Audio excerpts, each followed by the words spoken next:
Good evening, everyone. Welcome to the News Today edition of 17th of January. My name is Anuj and I will be taking today's session. In today's session, we will be covering 5 main news, 8 quick update and 1 personality news. In the first main news, we will be covering about removal of Supreme Court and High Court judges. Then in the second main news, we will be covering about UN High Sea Treaty which has came into the force. Then we will be covering about the emergence of a third global strategic pole. Then we will be covering about India and Japan relation as the 18th India-Japan Strategic Dialogue held in New Delhi.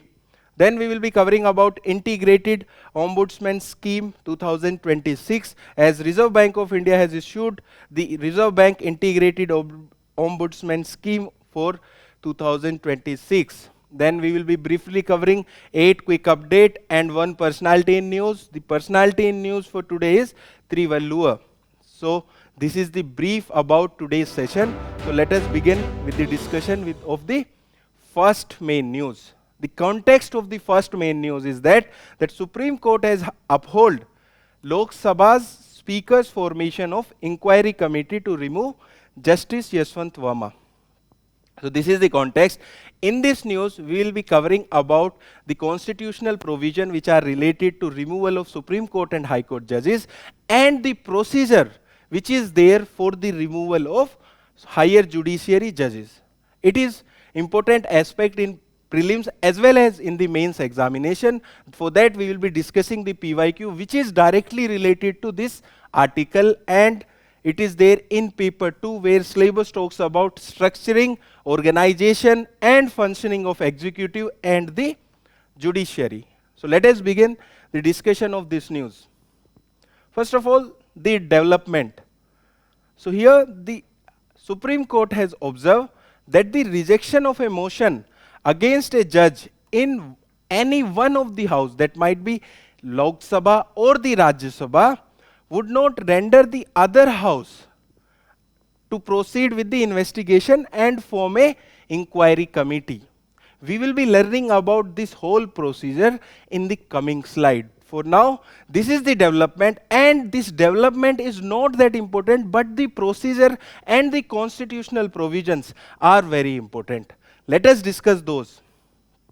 First of all, the constitutional provision which are related to removal of these judges, that might be Supreme Court judge or the High Court judge.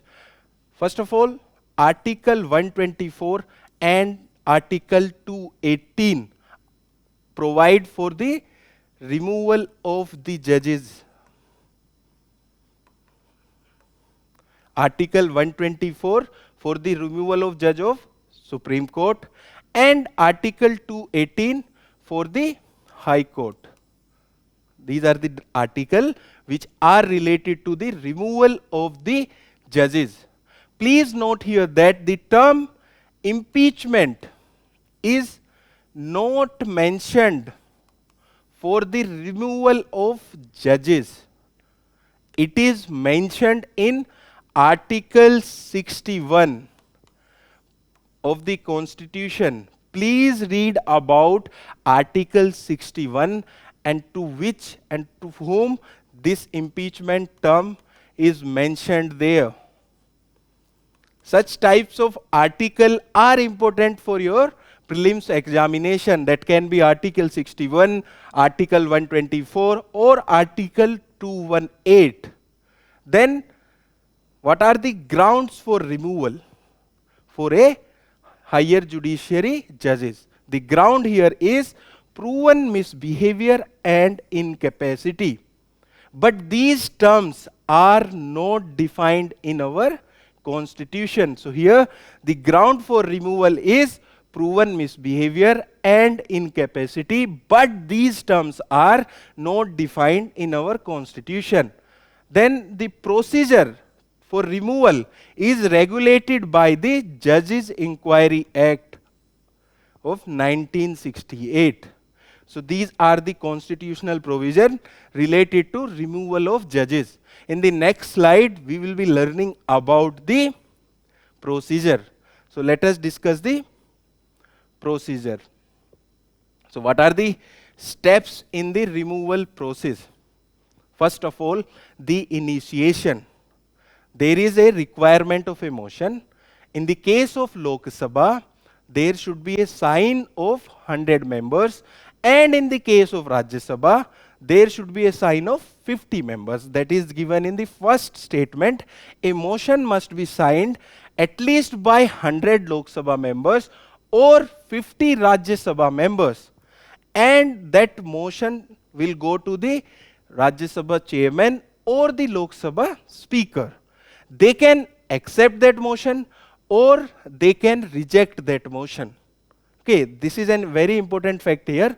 They can accept that motion even if that is signed by 100 Lok Sabha members or 50 Rajya Sabha members, or they can reject it. If they admit it, it is referred to a 3-member inquiry committee which is formed by the Lok Sabha speaker or the Rajya Sabha chairman. And that committee will consist of a Supreme Court judge, Chief Justice of High Court, and a distinguished jurist. So there will be 3 members in that committee, and they will consist of a Supreme Court judge, a Chief Justice of a High Court, and a distinguished jurist. And that committee will be formed and constituted by the Speaker of the Lok Sabha or the chairperson of the Rajya Sabha. I think till here it is very clear. Then this committee will submit its report to the Speaker or the chairperson respectively in the case of Lok Sabha and the Rajya Sabha. And they will lay the report before the relevant house of the Parliament. After that report findings, Parliament can discuss and consider and debate about the findings of that report. So this is the procedure. Then the next step in the procedure is that there is a requirement of Parliament approval and with a special majority. And here the special majority is majority of that house and 2/3 majority of present and voting. So here please be very clear, special majority in this case is that the total majority of that house and 2/3 majority of the members who are present and voting. So it is simple. Then there is requirement of presidential action. So judge can be only removed, only, extreme statement. A judge can be removed only by an order of President based on the motion passed by both the houses of the Parliament. When both the houses pass that motion with the special majority, that goes to the President, and President can only remove by an order. Okay, the appointment authority for the Supreme Court judges and High Court judges are also President. So this procedure is very difficult. That's why till now no higher judiciary judge has been successfully removed. So this was all about this news. Now let us discuss one PYQ related to this news. So the PYQ is from year 2019 prelims examination, and the question is, consider the following statement. Statement 1, the motion to impeach a judge of the Supreme Court of India cannot be rejected by the Speaker of the Lok Sabha. That can be rejected. We have discussed this. So this is an wrong statement. Then second, the Constitution of India defined and gives detail of or what constitute incapacity and proved misbehavior of the judges of Supreme Court of India. So these terms are not defined. So that's why this statement is also wrong. So option A and option D gets eliminated. We have left with the two options B and C. So third statement, the detail of the procedure of impeachment of the judges of Supreme Court of India are given in the Judges Inquiry Act of 1968. It is an correct statement. Then Statement 4, if the motion for the impeachment of a judge is taken up for the voting, the law requires the motion to be backed by each house of the parliament and supported by a majority of total membership of that house and by not less than 2/3 of the total member of that house present and voting.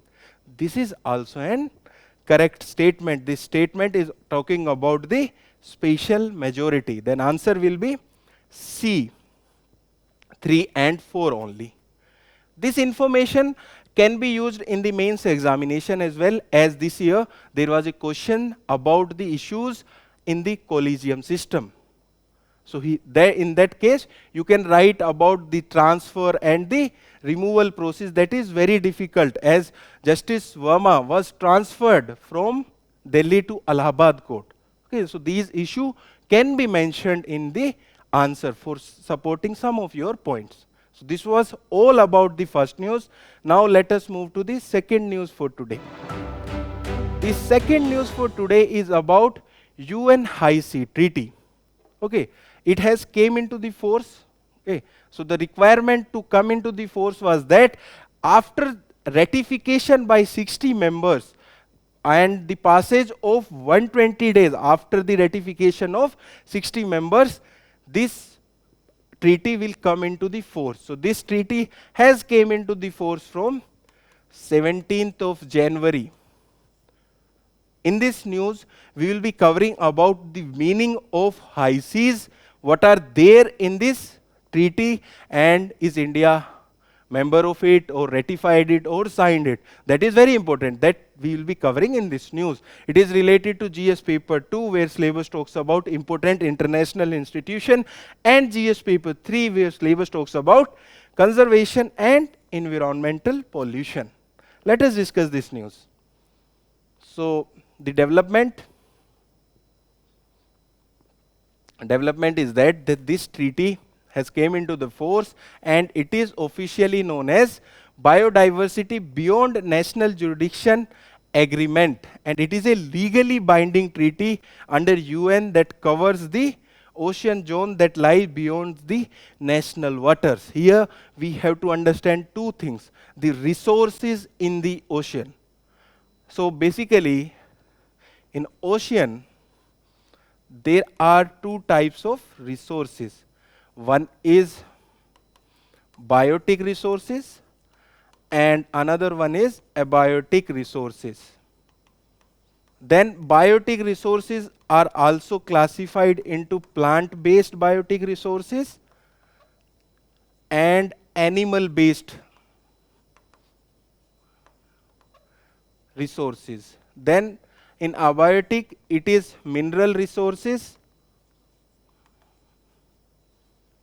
and energy resources. These are some kind of the resources in the ocean.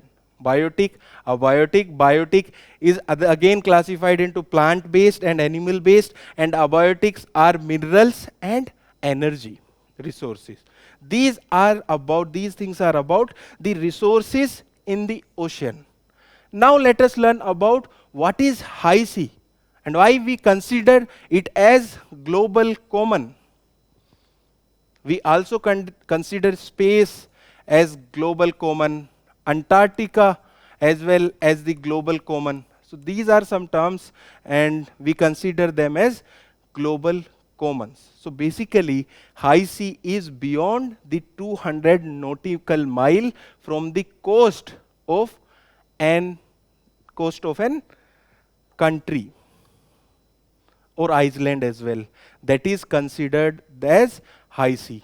So how is the division of the seas?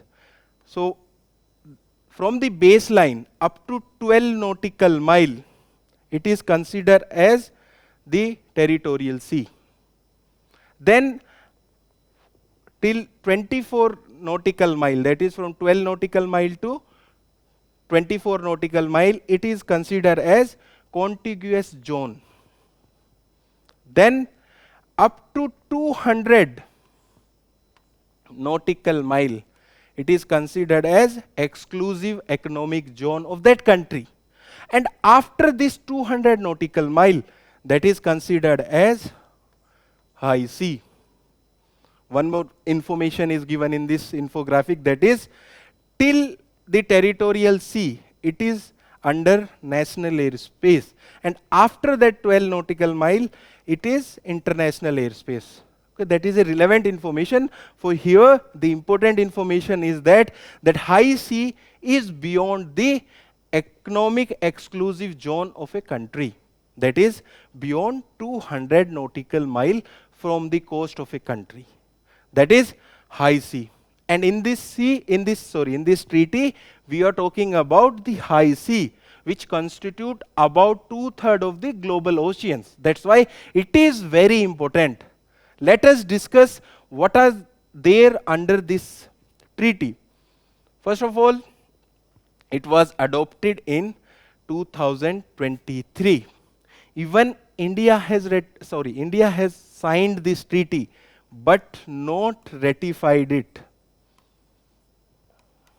India has not ratified this treaty, but have signed this. When we were discussing the context, how this treaty can come into the force, it can come into the force after ratification of 60 members and passage of 120 days after this ratification by 60 members. Okay, so that is, we have discussed that in the context. So it was adopted in 2023 and by the Intergovernmental Conference on Marine Biodiversity of Areas Beyond National Jurisdiction conveyed under the United Nations. The areas beyond the national jurisdiction is high seas. So we are talking about the marine biodiversity. Okay, we have discussed about the resources in the ocean. They are classified into biotic and abiotic. So basically this treaty talks about the biotic resources. Previously we have two treaty, that one we signed in 1994, part 11. It talks about the mineral resources. Then we have also one more treaty, that is 1995 UN Fish Stock Agreement, that talks about fishes, and this is a continuity of these two agreement, and it talks about the marine biodiversity. Okay, then what is its objective? Its objective is simple: to ensure the conservation and sustainable use of marine biological diversity of areas beyond national jurisdiction. That means the marine biodiversity of the High Sea Treaty are to be protected and conserved under this treaty. Let us discuss the other aspect of this treaty. So basically it addresses four main issues. First, the marine genetic resources, including the fair and equitable sharing of benefits. So the marine resources or the genetic resources which are there in the high seas, this treaty talks about the fair and equitable sharing of benefits that is arising out of those marine genetic resources. Then this treaty talks about area-based management tool. Under this, it talks about the protected areas. So this treaty said that there should be more and more protected areas in the high seas. Then it talks about environmental impact assessment. So if there is a project in the high sea, there should be environmental impact assessment. You might have read about environmental impact assessment. Okay, that is to be considered in the high seas as well. Then it talks about capacity building and the transfer of marine technology. If some country develop a technology for conducting a research or catching the genetic resources from the high seas, that should be transferred. These are the four main issues that are discussed in this treaty. Then it also established a funding mechanism and set up institutional arrangement, including a conference of parties, a clearing house mechanism, and a secretariat. So this is the establishment under this treaty. Then about the member, 83 nations have ratified this treaty. India has signed this treaty, but not ratified it. It is important fact that we have already discussed is that India has not ratified this treaty. So this was all about this news. Let us discuss the PYQ which are related to this news. So these PYQs are not directly related to this news. Okay, so let us read them. There is PYQ question from 2021. The question is, which one of the following is a filter feeder? So basically filter feeder is a organism which filter the water areas. So this is a question, and these types of questions are coming in the prelims examination. That's why you should be very curious about the things which are going in and around. So the option are catfish, octopus, oyster and pelicans. The answer is oysters. So basically they filter the nitrogen, extra nitrogen from the water. Okay, they eat them and their gills filter out the nitrogens. Then there is one more related PYQ from the mains examination. The question is, defining blue revolution explains the problem and strategies of pisciculture development in India. Okay. In 1 or 2 points you can talk about this treaty, that's it. That's why I said this is a related PYQ, not a direct PYQ. Okay. This was a PYQ from the year 2018. Okay. So with this, we have completed the discussion of this news. Now let us move to the next news. The next news is about the emergence of the third global strategic pole. So in this news, we will be learning about the meaning of this global strategic pole, that is third global strategic pole, and we will be reading about its relevance to India. It is related to GS paper 3, international relation. Sorry, paper 2, international relation. Okay, it is wrongly mentioned here. It is part of paper 2, international relation. Now let us discuss the news. First of all, the development. Why we are talking about the third pole? So you might know about the coming of Chancellor of the Germany to India. Previously, the chancellors of Germany used to first visit China or Japan when they used to visit to Asia. But this chancellor has visited India at his first visit to Asia. And any visit in international relation is a strategic visit. Okay. So here, in the era marked by the waning Russian influence and increasing unpredictable United States. So what this statement means, that the United States is becoming very unpredictable, and on the other hand, Russia is becoming weak as it is fighting wars. Okay, that's why there is a requirement, and the idea of a third pole has gained relevance in the global geopolitics. And what this term means, this term and this concept refer to a strategic alignment of India with Germany and by extension Europe and the other middle powers. So the middle powers will act like a third pole and move forward, and moving forward the globe for a better future. This is the meaning of third pole. And this third pole global power center can shape the multipolar order based on shared values, openness, transparency and accountability, so that the global order can move in a better way. That is the idea behind this third pole. Okay, let us discuss further. So there will be a India and EU summit in the next in the next months.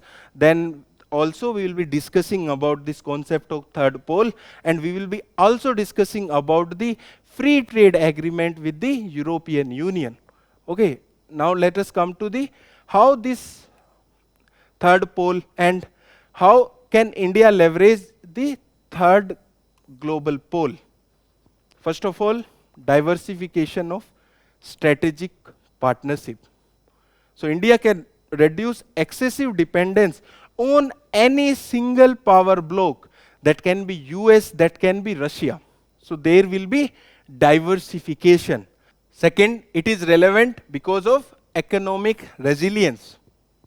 So India can mitigate risk from unilateral trade action through deeper integration with the EU and Germany. You might be knowing that the Germany is the third largest economy and India is the fourth largest economy. So we can leverage this position and there can be economic resilience. Okay. Then the third pole can save the global economic architecture by diversifying away from the US and China supply chains. So basically supply chains mostly are now centered around China and USA. Whenever we are talking about tariff war, G2, we are talking about China or USA. So we can diversify or we can save the global economic architecture diversifying away from these supply chains and also the supply chain of South-South economic cooperation. So India, EU, Germany, these countries can come together and form the third pole. Further, there are other advantages and relevance as well, such as it can strengthen the industrial ecosystem. So in this article it was given that the Germany will co-develop various technology with India and India can send skilled labor force to Germany to work there. That is the advantage. Then it will also lead to the credible voice in the global governance. As you might be knowing that UNSC is not functioning at that well. WTO is defunct. So that's why they can become a credible voice in the global governance. And India and Germany are part of G4. What is G4 for? That is for permanent membership or increasing the permanent membership in the UNSC. The other two countries are Japan and Brazil. Okay. Then it is also important for leadership in the global south, that is for India, as India can advocate for climate finance, debt relief and development justice for the global south. Okay, so this was about the third pole and how can India leverage the third pole. Now let us discuss one PYQ which is not directly related but can be inferred from this. So broad-based trade and investment agreement, BTIA, is sometimes seen in the news in the context of negotiation held between India and, this is a PYQ from year 2017. Option A, European Union. Option B, Gulf Cooperation Council. Option C, Organization for Economic Cooperation and Development. And option D, Shanghai Cooperation Organization. So these are the four options. The answer is European Union. So when we were discussing, we also discussed that there will be India and EU summit where we will be talking about this agreement. Okay, this agreement has not been finalized yet. Okay, so with this, we have completed the discussion of this news. Now let us move to the next news for today. The next news is about India and Japan relation, and the context is that the 18th India-Japan Strategic Dialogue has held in New Delhi, and respective foreign ministers have met and discussed the various aspects of the relation. It is relevant to paper 2 where syllabus talks about international relations. Now let us discuss this news. First of all, the development. So both the ministers have reaffirmed the upward trajectory and made some key announcement. Okay, these announcements are not extraordinary, but they are relevant. The first announcement is to launch Japan-India private sector dialogue on economic security, that is for better cooperation within the first quarter of 2026. So this year in the first quarter, there will be the launch of Japan-India private sector dialogue on economic security. So under this, there will be focus on 5 areas. One is semiconductor, then critical minerals, then information and communication, technology, clean energy, and pharmaceutical. So this framework will be launched in the first quarter of 2026, and there will be focus on 5 areas, that is semiconductor, critical minerals, information and communication technology, clean energy, and pharmaceuticals. You can also see the Japan map. Okay, whenever you are writing a mains answer, you can draw the map to enhance the answer. Then there is also talks about the establishment of Japan-India's AI strategic dialogue under the Japan AI Cooperation Initiative. So they are saying that we will establish the Japan-India AI strategic dialogue for better cooperation and governance of AI. Even the Japan foreign minister has said that in the upcoming months there is AI Impact Summit in India. That in that also they will be participating or playing a major role. Okay, that summit is there in India, AI Impact Summit. Okay, then they also talked of early convening of the critical minerals. Okay, they also talks about the mineral resources, because critical minerals are becoming very important and their supply chain has been disturbed as China has banned export of some of the rare earth minerals. Okay, so that's why critical minerals and rare earth minerals also become important. Now let us discuss about India and Japan relation. First of all, they are strategic partners and our relation was upgraded to special strategic and global partnership in year 2014. Then there is economic cooperation as well, as India and Japan has signed FTA in the year 2011. And the bilateral trade between India and Japan is US dollar 22.85 billions in the year of 2023 and 24. Okay. Japan is the largest contributor to official development assistance to India. Such types of facts are also important, that Japan is the largest contributor to India in official development assistance. Okay. Then when it comes to security and defense cooperation, there is 2+2 ministerial dialogues.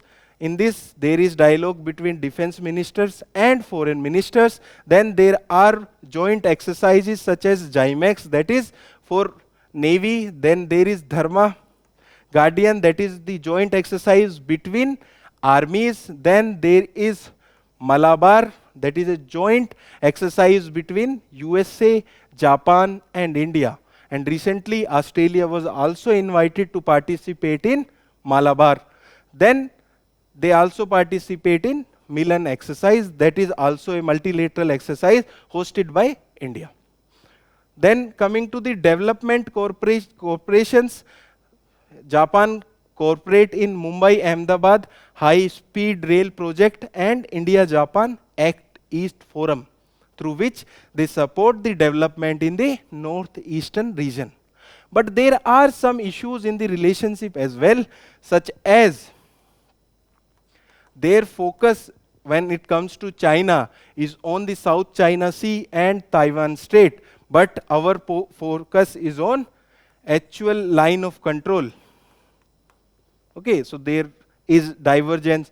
Then there is slow implementation of projects such as the Mumbai-Ahmedabad high-speed rail, that the process in that project is slow. So these are some issues. Even the bilateral trade is not that high. That should be the potential. That is the potential of our countries. We have not achieved the potential in the trade as well. So these are some concerns. Now let us discuss the global relevance for India and Japan relation. First of all, about multilateral cooperation. When we were discussing about India and Germany, we talked about G4. In that, even Japan is there. India, Germany, Japan, and Brazil. Okay, that group is for restructuring the UNSC. So there is cooperation at multilateral cooperation, and there is partnership for rule-based global order along with coordination in Quad, G4 grouping, and G20. So there is cooperation in Quad. The other members are also there in Quad, G4 grouping, and G20. Then there is Africa engagement. So India and Japan, along with the partner countries from the Africa, tried to uplift the African nations by the development. And our development is different from China's development, as we want the countries to develop on themselves and we believe in capacity building. Whereas China consider them as the territory and sometimes lead to the debt diplomacy. So that is the difference. And here we are doing development corridor, that is establishment of the Asia-Africa growth corridor from the year 2017, and Japan-India cooperation initiative for sustainable economic development in Africa. These are the two development corridor where India and Japan are working closely. Then there is de-risking of global economy. What it means that we, along with the Australia, we have formed the supply chain resilience initiative. So we have talked about global supply chain that is moving around two countries and there are disruption in global supply chain. That's why India, Japan and Australia has formed a group that is supply chain resilience initiative to diversify supply chain. The issue of supply chain we have discussed in the last news, that the supply chains are mostly revolving around the countries such as China and USA. So there is need for the diversification of the supply chain. That's why the initiative, that is supply chain resilience initiative, which is formed by India, Japan and Australia. That should be very clear. That with this we have completed this news, and let us discuss PYQ, which are not directly related to this, but the information from this article can be used. The first PYQ is from the year 2019, and the question is, the time has come for India and Japan to build a strong contemporary relations, on one involving global and strategic partnership that will have a great significance for Asia and the world as a whole. We have discussed what is the relevance of India and Japan at the global level. The information from that can be used in this question. Then there is one PYQ from the year 2020. The question is, quadrilateral security dialogue, that is Quad, is transforming itself into a trade bloc from a military alliance in the present time. Discuss. So here we have to need to discuss about the Quad and what are various trade relations and how it is transforming as a trade bloc from the military alliance. That is the question from the year 2020 mains examination. So with this, we have completed this news. Now let us move to the last main news for today. The last main news for today is about integrated ombudsman scheme of 2026. And what is the context? The context is that Reserve Banks of India had issued Reserve Bank Integrated Ombudsman Scheme 2026, and it is related to GS paper 3, where syllabus talks about economic development. So now let us discuss this news. First of all, the development. We have discussed the context. So here we will talk about Integrated Ombudsman Scheme 2026. So it is a scheme for resolving the customer grievances in relation to the service provided by the entities regulated by RBI. Before moving further, let us understand about this integrated ombudsman scheme in a brief.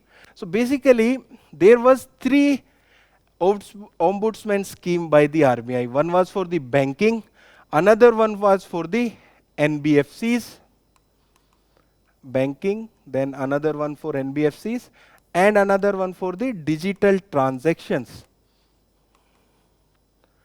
So these three were merged together in the year 2021, and that was named as Integrated Ombudsman Scheme. Now that scheme is now Integrated Ombudsman Scheme of 2026. Now let us understand what are there under this Ombudsman Scheme. First of all, the banking institution, that can be commercial bank, regional rural bank, or the cooperative banks. Then NBFCs are also there. Then prepaid payment instrument issuers are also there, and credit information companies are also there. What are credit information companies? Credit information companies are the companies which provide the credit score. Those are the credit information companies. And in NBFCs, in the non-banking financial companies, there is various type of companies that are there. Core investment companies is there, infrastructure debt fund NBFCs are there. So you don't have to remember all these, but you have to remember that this scheme is applicable to the banking institutions, it is applicable to NBFCs, it is applicable to the prepaid payment instrument issuers, credit information companies. And this scheme, the RBI has the power under the RBI Act of 1934, Banking Regulation Act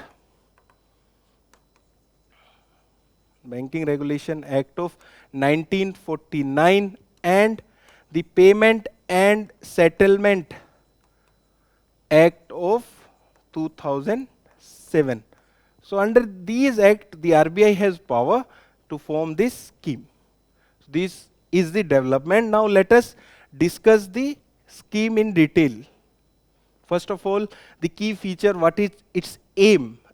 Basically, its aim is to provide a cost-effective, expeditious, non-adversarial alternate grievance redressal mechanism. In simple terms, suppose we have issues with the banking services.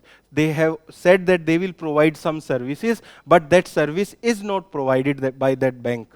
So we can go to the ombudsman's officer, which will be appointed by the RBIs, and we can resolve the matter. That complaint can be sent through physical or the digital format that is given in this scheme. The RBI ombudsman. So the RBI will appoint one or more of its officers as the RBI ombudsman. We have discussed this. Then it will also form the centralized receipt and processing centers that to be established by the RBI to receive and process the complaint, the digital complaints. We can also send the physical complaint by the letters. Then moving forward to the other key features of this scheme, what are the powers of ombudsman? So now there will be no limit on the dispute amount that can be brought before the RBI ombudsman. So there is no limit, and it has power. The RBI ombudsman officers will have power, and they can provide a compensation of up to 30 lakhs. And additional 3 lakhs can also be given if someone has invested time and money to bringing that issue. So the power is up to compensation of 30 lakhs, and additional 3 lakhs can be provided. Then what are the grounds of complaint? The ground of complaints are which are act or omissions of the regulated entities. What are the regulated entities? Which we have discussed in the first slide. Banks, NBFCs, payment systems, and the credit companies, credit information companies, which have resulted in deficiency in the services. So basically, if they have deficiency in the services which are provided by them, so there can be a complaint against those regulated entities. Then if the ombudsman has given a order, there can be appeal. That appeal can be made by the regulated entities, or the complainant may file an appeal before the appellate authority within the 60 days. That means their order is not final, and there can be an appeal in case of the order given by the RBI Ombudsman. So with this, we have completed the discussion of this news. Now let us discuss one PYQ which is directly related to this news. The PYQ is from the year 2010. The PYQ is from the year 2010. So basically the question is, with reference to the institution of the banking ombudsman in India, which of the following statement is not correct? So this is the question we have talked about, that the banking ombudsman scheme was there, which was integrated in this scheme. Banking ombudsman scheme was there, NBFC ombudsman scheme was there, even the digital payments ombudsman scheme was there, which was integrated together. Here they are talking about banking ombudsman scheme, but the concept was same at that time as well. That's why you can solve this question from this information. The question is, please read the various options given in this question. Option A, the banking ombudsman is appointed by the Reserve Bank of India. This is an correct statement. Then option B, the banking ombudsman can consider complaint from non-resident Indian having accounts in India. Basically, if they have accounts in India, in banks, that complaint can be considered. Then the order passed by the banking ombudsmen are final and binding on the parties concerned. We have discussed this, that their orders are not final, there can be appeal that can be made against those orders. So that is the correct option, as question is about the not correct statement. So with this, we have completed the main news for today. Now let us discuss the personality in news for today. The personality in news for today is Thiruvalluvar. And what is the context? The context is that the Prime Minister of India has paid tribute to Thiruvalluvar on the Thiruvalluvar Day. This is the context. Now let us discuss about the Thiruvalluvar in detail. So basically he was a Tamil poet, Tamil philosopher, poet, thinker, and have thought to be lived in Mylapore, that is in Chennai. So we are not sure that where he lived, but he is thought to have lived in Mylapore, Chennai. Okay, so he was a great Tamil philosopher, poet, as well as a thinker.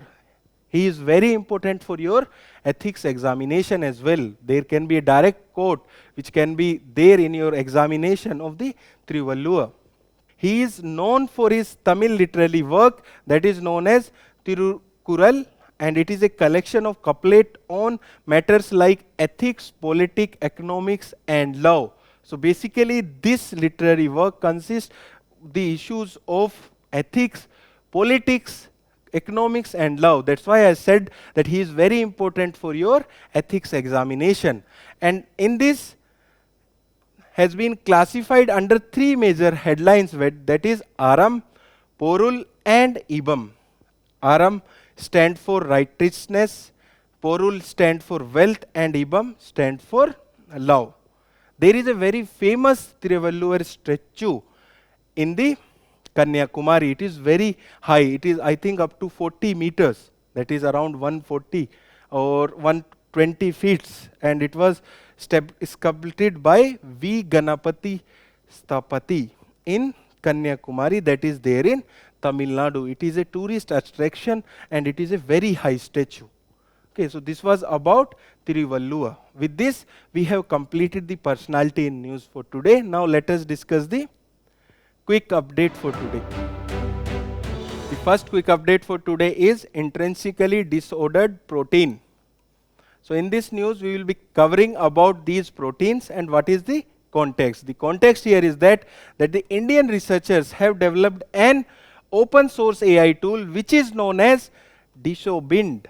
Okay, the name of this tool is also important and it predicts the interaction of IDPS using protein language model. So that's, and under this context, the development here is that there has been development of an open source AI tool which have studied or have a data of large number of proteins. That's why they can predict the interactions of IDPS using the protein language model.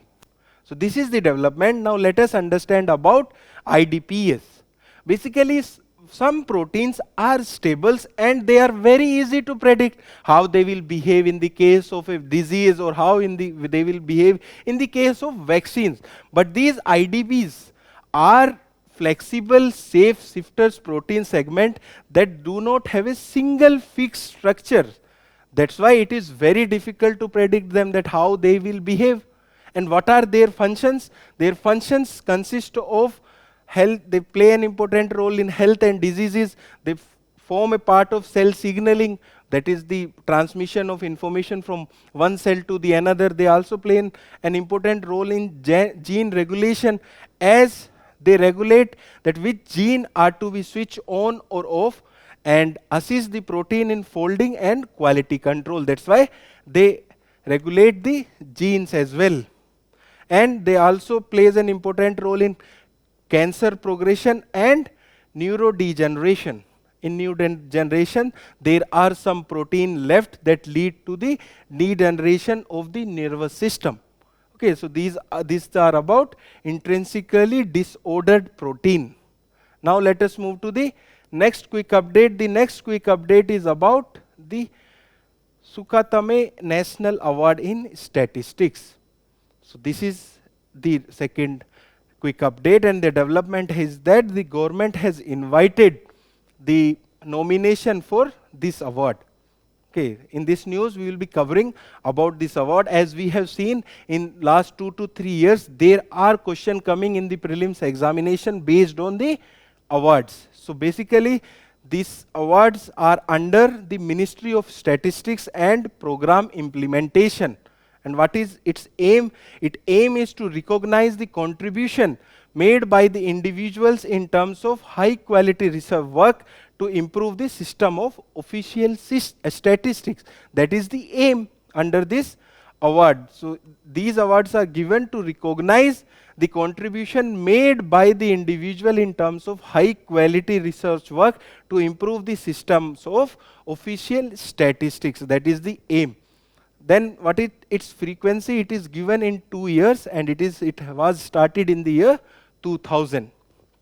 Then who are eligible? Basically Indian statistician of the age of 45 years and above for their lifetime contribution and achievements. So only Indians are allowed to give the nomination, and even the individual can give or the organization can put forward the nomination. That is the nomination procedure, and only Indian statisticians are allowed who are above the age of 45 years. So this was about this award. Now let us move to the next quick update is about netting of funds for foreign portfolios investors, FPIs. So if you are reading newspaper, you might be reading that FPIs are moving out of the countries. And to enhance the efficiency, SEBI has proposed some rule. That rule we will be learning in this quick update. The context here is that in order to enhance operational efficiency and reduce costs for FPIs, the SEBI has proposed to allow the netting of funds for FPIs transaction in the cash market. So the meaning of this is that netting will allow FPI to use the same day sale proceed to fund same day purchases in the cash market. So what is the meaning of this? Suppose I have a security and I am selling that security, and I want to buy another security, but I need additional fund. So that fund I have gotten can be used to fund the buying of that, and I have to give extra fund that is required to buy that security. That is the meaning of netting. And what is its purpose? Its purpose is to reduce the liquidity pressure and funding cost for the FPIs.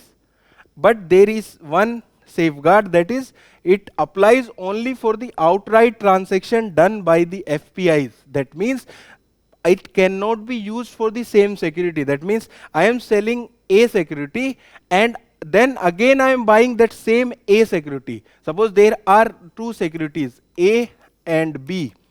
So I cannot sell A and again buy A. I can sell A and buy B. So that is the safeguard given under the proposed SEBI rules. Okay, so with this, we have completed this quick update. Now let us move to the next quick update. The next quick update is about Committee of Privileges. And the context here is that the Rajya Sabha Privilege Committee will examine a complaint against a member of parliament for alleged breach of privileges and contempt of house. So for better functioning of parliament, there are some of the privileges which are given to the MPs. So there have been a complaint that there has been a breach of that privilege. That's why the committee, Rajya Sabha committee, privilege committee will examine that complaint. Please read about the rule 203 of Rajya Sabha to get a better picture of the context. So now let us understand about Committee of Privileges.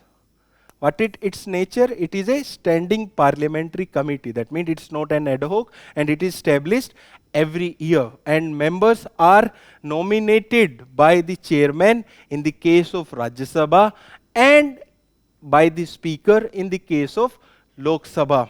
And Rajya Sabha committee has 10 members, whereas the Lok Sabha committee has the 15 members. With this information, you might be clear that each house has its own committee of privileges. Okay, and it has a semi-judicial functions and examine the case of breaches of privilege of the house and its members. Okay, so it look at the privileges which are given to the MPs as the individuals as well as the member of the house, and if there is any breach. So this is the function of Committee of Privileges. Now let us move to the next quick update. The next quick update is about the global report on use of sugar sweetened beverages taxes and alcohol taxes. And both the reports are published by WHO.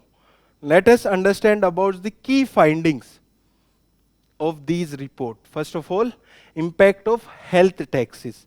So that these taxes reduces consumption of harmful products such as sugary drinks and alcohol, preventing non-communicable diseases. As you might be seeing that there is increase of non-communicable diseases such as diabetics, cancer and other diseases. So they putting of higher taxes on sugary drinks and alcohol prevent such type of diseases.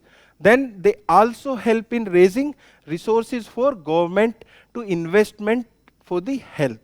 And they have also supported this finding with an example of UK. UK has put a health tax on these drinks in year 2018, I think. After that, they have seen that there is decrease in the obesity in the population as well as there is increase in the resources for the government. Second finding is that the rising real affordability for the alcohol.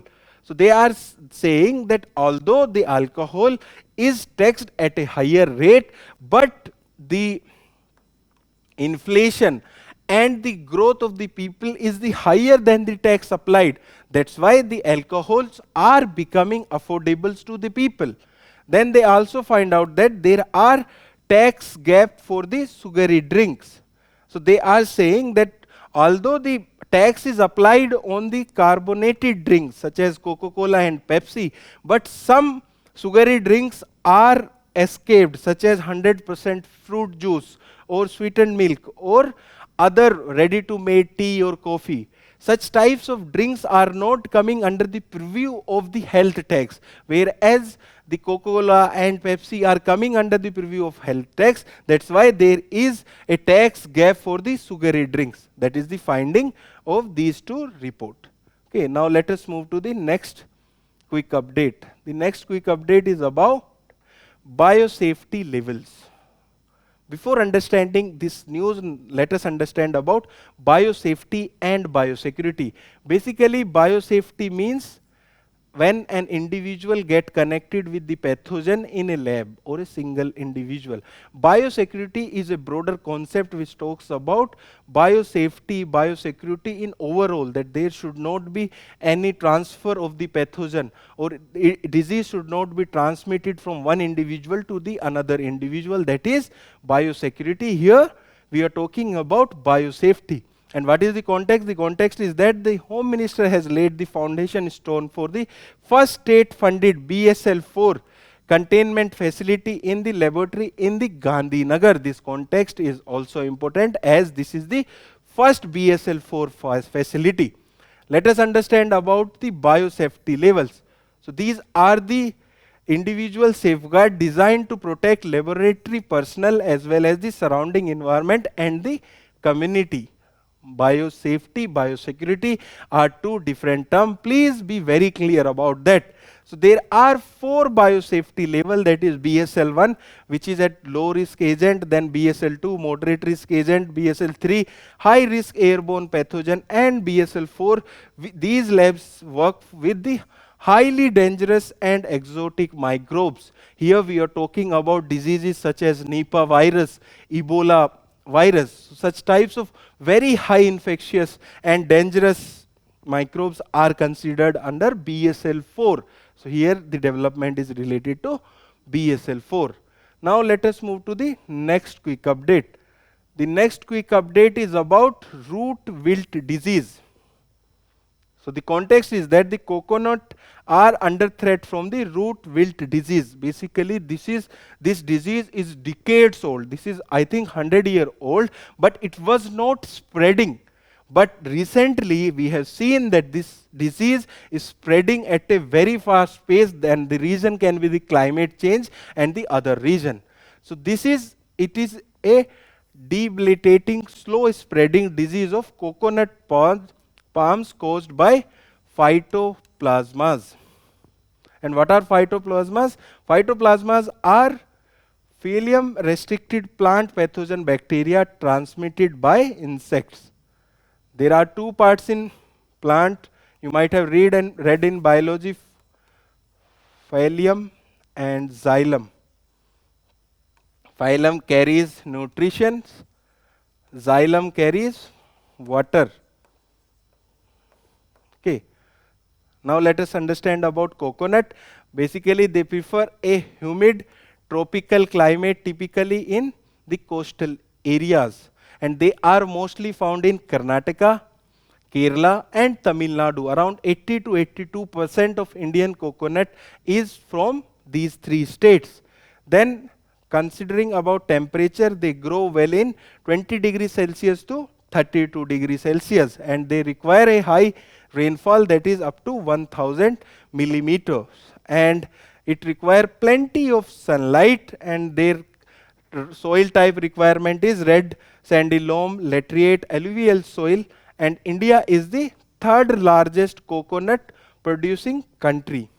And the major producing states are given, we have already discussed, those are Kerala, Karnataka and Tamil Nadu. Okay, these 3 states almost contribute around 80 to 82% of coconut production of India. Now let us move to the next quick update. The next quick update is about the Chabar port, and the context is that India is exploring option to retain presence in Iran Chabar port amid US pressure on Iran. So you might have heard that US has talked about putting tariff on the trade partners of Iran as well, and we are present at the Chabar port and forming it and developing it. So that's why we are finding options to retain presence in Iran's Chabar port. Now let us understand about the Chabar port. It is located in Iran, Sistan and Baluchistan provinces on the Gulf of Oman. So it is somewhat near to Pakistan, and it is the sole deep sea port directly connected with the Indian Ocean. That is the Iran sole deep port that is directly connected with the Indian Ocean. And there are 2 terminals in this, and they are known as Shahid Behasti and Shahid Kalantari. These are the two terminals under this port, and this port is very important for the proposed international north-south transport corridor. That corridor will provide a direct connection to India to Russia from the Iran, Caspian Sea and the Eurasian countries. Okay, so that is about the Chapar port. With this, we have completed the News Today discussion for today. To read further about the current affairs initiative of us, you can visit the digital current affairs, and please solve the questions which are visible on your screen.